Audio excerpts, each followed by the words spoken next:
ಎಲ್ಲರಿಗೂ ನಮಸ್ಕಾರ. ಅಮ್ಮ ಭಾರತಿಯಮ್ಮ ಇದ್ದಾರೆ, ಸುದೀಪ್ ಸರ್ ಇದ್ದಾರೆ. ಯಾಕೆ ಗುರೈಸ್ತೀರಿ ನೀವು? ಆಮೇಲೆ ಮಾತಾಡ್ತೀನಿ.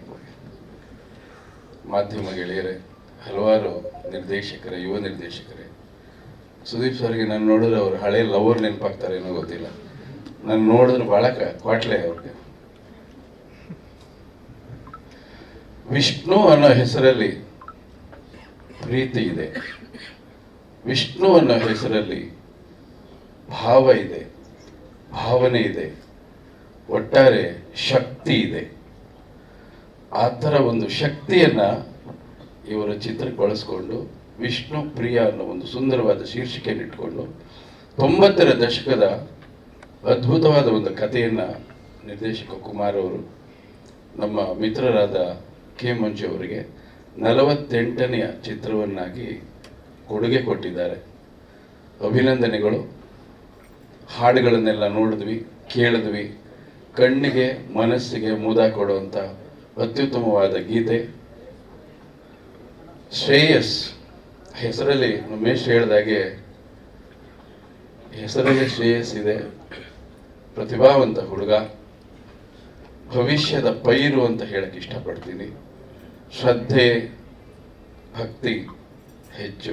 ಯಾಕೆಂದ್ರೆ ಇತ್ತೀಚೆಗೆ ನನ್ನ ಜೊತೆ ಕೆಲಸ ಮಾಡಿದ್ರು, ಅದು ಇನ್ನೊಂದು ಪ್ರೆಸ್ ಮೀಟಲ್ಲಿ ಮಾತಾಡೋಣ. ನನ್ನ ಅನುಭವವನ್ನು ಹೇಳ್ತೀನಿ. ತುಂಬ ಕಾಳಜಿ ಇರ್ತಕ್ಕಂಥ ಹುಡುಗ. ಬೆಳಿಗ್ಗೆ ನನಗಿಂತ ಮೊದಲು ಸೆಟ್ಟಿಗೆ ಬರ್ತಾರೆ ಇವರು. ನನಗಿಂತ ಮೊದಲು ಸೆಟ್ಟಿಗೆ ಬಂದವರು ಇಬ್ಬರೇ ಒಬ್ಬರಲ್ಲಿ ಕೂತಿದ್ದಾರೆ. ಹೆದರಿಸ್ತಾ ಇದ್ರು ಅವ್ರು. ನನಗಿಂತ ಮೊದಲು ಸೆಟ್ ಕಾರಲ್ಲಿ ಬಂದು ಕೂತ್ಕೊಂಡು ನಿದ್ದೆ ಮಾಡೋರು ಅವರು. ಸಮಯನೇ ಹೇಳ್ತಿರ್ಲಿಲ್ಲ, ನೀವು ಬಂದು ಕಾಯ್ತಿದ್ರಿ. ಅದಾದ್ಮೇಲೆ ಶ್ರೇಯಸ್ಸು. ಯಾಕೆ ಈ ಮಾತು ಹೇಳ್ತೀನಿ ಅಂದ್ರೆ, ನಮ್ಮ ವೃತ್ತಿಯಲ್ಲಿ ನಮಗೆ ಭಕ್ತಿ ಇದ್ದಾಗ, ಶ್ರದ್ಧೆ ಇದ್ದಾಗ, ಆ ಕೆಲಸದಲ್ಲಿ ನಾವು ಏನನ್ನಾದ್ರೂ ಸಾಧಿಸ್ಬೇಕು ಅಂತಿದ್ದ ಪ್ರತಿಯೊಬ್ಬರು ಕೂಡ ಕೆಲಸಕ್ಕೆ ಮೊದಲೇ ಹಾಜರಾಗ್ತಾರೆ. ಶ್ರೇಯಸ್ಸಲ್ಲಿ ಆ ಎಲ್ಲ ಗುಣಗಳನ್ನು ನಾನು ಕಂಡೆ. ಈ ಚಿತ್ರ ದೊಡ್ಡ ಯಶಸ್ವಿ ಆಗಲಿ ನಾವೆಲ್ಲ ನಿರೀಕ್ಷೆ ಮಾಡ್ತಾ ಇದ್ವಿ. ಯಾಕೆಂದ್ರೆ ಬಹಳ ವರ್ಷಗಳ ನಂತರ ಒಂದು ಪ್ರೇಮ ಕಥೆ ಬರ್ತಾ ಇದೆ. ಹಲವಾರು ಜಾನರ್ ಸಿನಿಮಾಗಳೆಲ್ಲ ನಮ್ಗೆ ಈಗ ಬರ್ತಾ ಇದೆ. ಈ ರೀತಿಯ ಚಿತ್ರ ಬಹಳ ವಿರಳ ಈಗ ಸದ್ಯಕ್ಕೆ. ಈ ಚಿತ್ರ ಯಶಸ್ವಿ ಆಗಲಿ ಅಂತ ನಾನು ಹೃದಯ ತುಂಬಿ ನಾನು ಆಶಿಸ್ತೀನಿ. ಜೊತೆಲಿ 48 ಸಿನಿಮಾ ಮಾಡಿದಂಥ ಕೆ ಮಂಜು ಅವರಿಗೆ ಅಭಿನಂದಿಸ್ತೀನಿ. ಯಾಕೆಂದ್ರೆ ನಿರ್ಮಾಣ ಸಂಸ್ಥೆಗಳು ಉಳ್ಕೊಳ್ಳೋದಿಲ್ಲ ಈಗ. ಶುಕ್ರವಾರ ಒಂದೊಂದು ನಿರ್ಮಾಣ ಸಂಸ್ಥೆ ಬರುತ್ತೆ, ಎಲ್ಲಿ ಹೋಗುತ್ತೆ ಅಂತಲೇ ಗೊತ್ತಿಲ್ಲ. ಒಂದು ಸಂಸ್ಥೆ ಸ್ಥಿರವಾಗಿ 48 ಚಿತ್ರಗಳನ್ನು ಮಾಡಿಕೊಂಡು ಸೋಲು ಗೆಲುವು ಎಲ್ಲವನ್ನ ಸಮನಾಗಿ ಸ್ವೀಕರಿಸಿ ಇವತ್ತಿಗೂ ಕೂಡ ಚಿತ್ರಗಳನ್ನು ಮಾಡ್ತಕ್ಕಂಥ ಒಂದು ಎದೆಗಾರಿಕೆ ಇರ್ತಕ್ಕಂಥ ಈ ಗಂಡುಗಲಿಗೆ ನಾನು ನಿಜವಾಗ್ಲೂ ಅಭಿನಂದಿಸಲೇಬೇಕು. ಒಂದು ಸಿನಿಮಾ ಸೋಲ್ತಿದ್ದಾಗೇನೆ ವೆಕ್ಸ್ ಆಗ್ಬಿಡುತ್ತೆ, ಯಾಕಪ್ಪ ಇನ್ನೊಂದು ಸಿನಿಮಾ ಮಾಡಬೇಕು ಅಂತ. ಮರಳಿ ಯತ್ನವ ಮಾಡು. ಎಲ್ಲಿ ಸೋಲಿದೆಯೋ ಅಲ್ಲೇ ಗೆಲುವನ್ನು ಕಾಣಬೇಕು ಅನ್ನೋ ಅವರ ಛಲ ಇದೆಯಲ್ಲ, ಅದನ್ನು ನಾವು ಮೆಚ್ಕೊಳ್ಳೇಬೇಕು. ಆದಷ್ಟು ಬೇಗ ಅರ್ಧ ಸೆಂಚುರಿ ಮಾಡಿ ಸೆಂಚುರಿ ಹತ್ರ ಹೋಗಿ ಉತ್ತಮ ಸದಭಿರುಚಿ ಚಿತ್ರಗಳನ್ನು ಮಾಡಿ ಕನ್ನಡ ಚಿತ್ರರಂಗ ಇವತ್ತು ಹೇಗಿದೆ ಅಂತ ನಾನು ಹೇಳಬೇಕಾಗಿಲ್ಲ, ನಿಮಗೆಲ್ಲ ಗೊತ್ತಿದೆ.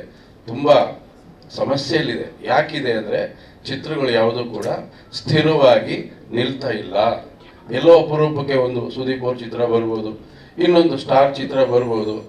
ಉಳಿದಂತೆ ಬೇರೆ ಸಮಯಗಳಲ್ಲಿ ಚಿತ್ರಗಳು ನಿಲ್ತಾ ಇಲ್ಲ. ಹಲವಾರು ಕಾರಣಗಳಿದೆ. ಈ ನಿಲ್ತಾ ಇಲ್ಲ ಅಂತ ಯಾವ ಪದ ನಾನು ಬಳಸ್ತಾ ಇದ್ದೀನಿ, ಅದ್ರ ಮತ್ತೆ ಒಳ್ಳೊಳ್ಳೆ ಚಿತ್ರಗಳು ಕೂಡ ಕೊಚ್ಕೊಂಡು ಹೋಗ್ತಾ ಇದೆ. ಈ ಮಹೇಶ್ ಸಿನಿಮಾ ಮಾಡ್ತಾರೆ, ನಮ್ಮ ಗುರುದೇಶಪಾಂಡೆ ಅವರು ಸಿನಿಮಾ ಮಾಡ್ತಿರ್ತಾರೆ. ಎಲ್ಲರೂ ಕೂಡ ಸಿನಿಮಾ ಸಕ್ಸಸ್ ಆಗಬೇಕು ಅಂತ ಶ್ರಮ ಪಡ್ತಿರ್ತಾರೆ. ಅವರ ಶ್ರಮ ಕೊಚ್ಚಿ ಹೋಗಬಾರ್ದು, ಸ್ಥಿರವಾಗಿ ನಿಲ್ಲಬೇಕು. ಹಾಗಾದಾಗ ಮಾತ್ರ ಚಿತ್ರರಂಗ ಗಟ್ಟಿಯಾಗಿ ನಿಲ್ಲುತ್ತೆ. ಈ ಚಿತ್ರ ದೊಡ್ಡ ಯಶಸ್ವಿ ಆಗುವಂತ ಎಲ್ಲ ಸೂಚನೆಗಳನ್ನು ಕೂಡ ಕೊಟ್ಟಿದೆ. ಶ್ರೇಯಸ್ಸು ಉತ್ತಮ ನಾಯಕ ನಟರಾಗಿ ಚಿತ್ರರಂಗದಲ್ಲಿ ನಿಲ್ಲಲಿ ಅಂತ ನಾನು ಹಾರೈಸ್ತಾ ನನ್ನ ಮಾತನ್ನು ಮುಗಿಸ್ತಾ ಇದ್ದೀನಿ. ಶುಭವಾಗಿ. ಆಮೇಲೆ ಬರ್ತ್ಡೇ 25 ಹೇಗಮ್ಮ ಸಂಖ್ಯೆ? ಅದು 25 ಪ್ಲಸ್ ಕೌಂಟ್ ಇಲ್ಲ ಏನದು 20? ಅವರ ಒರಿಜಿನಲ್ ವಯಸ್ಸು ಹೇಳ್ಬಾರ್ದು ಅಂತನಾ ಹೇಗೆ? ಅದು 25 ಸರ್ ನಿಮ್ಗೆ?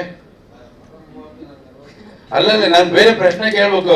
ನೀವು ಮೇಡಮ್ ಅವ್ರನ್ನ ಇಲ್ಲೇ ಕೂರಿಸ್ಕೊಂಡಿದ್ದೀರಾ ನೀವು? ಬಿಡಿ, ಆಯ್ತು. ಎನಿವೆ ನಿಮ್ಮ ಜನ್ಮದಿನದ ಹಾರ್ದಿಕ ಶುಭಾಶಯಗಳು ನಿಮಗೆ. ಭಗವಂತ ನಿಮಗೆ ಆಯಸ್ಸು, ಆರೋಗ್ಯ, ಕೀರ್ತಿ, ಯಶಸ್ವಿ ಎಲ್ಲವನ್ನ ಕೊಟ್ಟು ನೂರಾರು ಕಾಲ ನಿಮ್ಮನ್ನ ಚೆನ್ನಾಗಿಟ್ಟಿರ್ಲಿ ಅಂತ ಈ ವೇದಿಕೆ ಮುಖಾಂತರ ಹಾರೈಸ್ತಾ, ಒಳ್ಳೆ ಕಾರ್ಯಕ್ರಮ ಇದು. ನೋಡಿ ಎಷ್ಟು ಜನ ಕಾಯ್ತಾ ಕೂತಿದ್ದಾರೆ, ಎಷ್ಟು ಜನ ಬಂದಿದ್ದಾರೆ, ಎಷ್ಟು ಜನ ನಿಮ್ಮ ಅಭಿಮಾನಿಗಳಿದ್ದಾರೆ. ಸುದೀಪ್ ಸರ್ ಅಷ್ಟೇ ಅಭಿಮಾನಿಗಳು ನಿಮಗೂ ಇದಾರಲ್ಲ ಸರ್?